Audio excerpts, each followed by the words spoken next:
ஐயோ அப்பா அப்பா இல்லடா வீட்ல என்னாச்சு? என்ன ஆச்சுன்னு எலெக்ஷன் முடிட்டு சொல்றேன். மூஞ்சி பாரு, நானே வெயில்ல வெந்து போய் வந்துக்கிறேன். ஊத்துற தண்ணியா? டேய் என்னடா நடுவாசு பிள்ளை தலைமையில தண்ணி ஊத்தி நிக்கிறேன்? டே வெயில வெளியே போக முடியலடா, ஜெயில் மாதிரி இருக்குது. உனக்கு வெக்கம் மானம் சூடு சொரணை எதுவுமே கிடையாதா? சூடு இருக்குது, சொரணை இல்ல. என் மேல உனக்கு கருணை இல்ல. ஏப்ரல் மே ஆனா எம மாதிரி வந்துடுற. உன்னால மண்டை காயுது, மூஞ்சி தீயுது, அங்கங்க கருப்பாய் உடம்பு ஃபுல்லா நெருப்பு மாதிரி எரிஞ்சு வெறுப்பாகுமே. நீ மட்டும் கொஞ்சம் கிட்ட வந்தா தண்ணி ஊத்தி அனுப்பிச்சிருண்டா. டேய் சூரிய பகவான் அப்பெல்லாம் திட்டக்கூடாது. சூரிய பகவானா? சூத்தீஞ்சிங்குது இங்க. வெயிலாமா அது? காலைல 7 மணில இருந்து சாயந்தரம் 5 மணி வரைக்கும் ஜெட்டி நஞ்சு போற அளவுக்கு காயுது.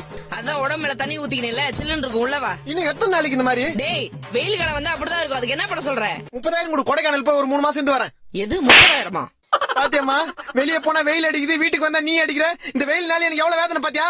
ஏ வெயிலே, உன் வெப்பநிலைய காமிச்சல, என்ன வெறுப்பேத்தில. என் அம்மா கிட்டே என்ன அடி வாங்க வச்சல. நானும் மனுஷனா, வீட்டுல ஏசி இருக்கு, ஃபேன் இருக்கு. சத்தியமா 3 மாசம் வீட்டை விட்டு வெளியே வர மாட்டேன். போறேன், வரவே மாட்டேன். வீட்டுல கரண்ட் இல்லடா. டேய் வீட்டுல கரண்ட் இல்லையா?